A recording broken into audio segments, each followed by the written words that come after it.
ஏன்னா அடுக்கு தேன் வந்து பார்த்திங்கன்னா எப்பவுமே பொந்துங்களில் தான் இருக்கும். இது வந்து பொந்து தேன் சொல்லுவோம்.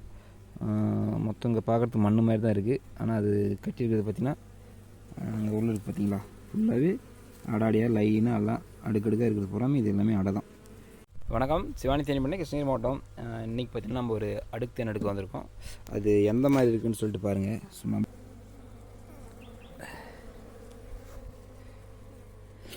ஏன்னா இது மேலே இருக்கிறது மட்டும்தான் தேன் இருக்குது. இதெல்லாம் பார்த்திங்கன்னா புழு அரை. இதெல்லாம் நம்ம வேஸ்ட் பண்ண மாட்டோம், அப்படியே வச்சு தேன் கூட்டில் வச்சுருவோம்.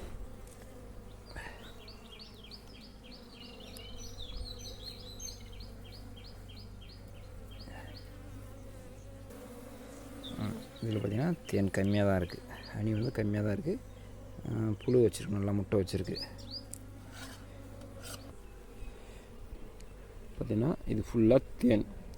இது ஃபுல்லாக கிட்டத்தட்ட பார்த்திங்கன்னா ஒரு கிலோ கிடைக்கும், அவ்வளோதான். இது இருக்கிறது இங்கே இருக்குது பார்த்திங்களா, இது எல்லாமே புழு அரை. தேனோட புழு அரை தான் அதிகமாக இருக்கும்.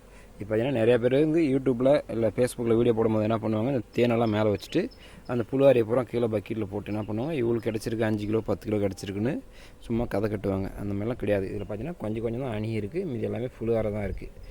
இப்போ இது வேஸ்ட் பண்ணாமல் இதை வந்து கூட்லேயே வைக்க போகிறோம். அது எப்படி வைக்கிறேன்னு சொல்லிட்டு காட்டுறேன் அப்புறம் அடுத்த வீடியோவில். இப்போ பார்த்திங்கன்னா நமக்கு இவ்வளோ தேன் கிடச்சிருக்கு. ஒரு கிலோ ஆடையோடு கிடச்சிருக்கு. தாராளமாக 1 கிலோ வரும். அதே மாதிரி நம்ம வீடியோ பார்த்துட்ருக்கோம், மறக்காமல் நம்ம சேனலை சப்ஸ்கிரைப் பண்ணிக்கோங்க. தேன் உங்களுக்கு இந்த மாதிரி அடுக்கு தேன் வேணும் அப்படின்னா என்னோடய நம்பருக்கு கால் பண்ணுங்கள். நன்றி.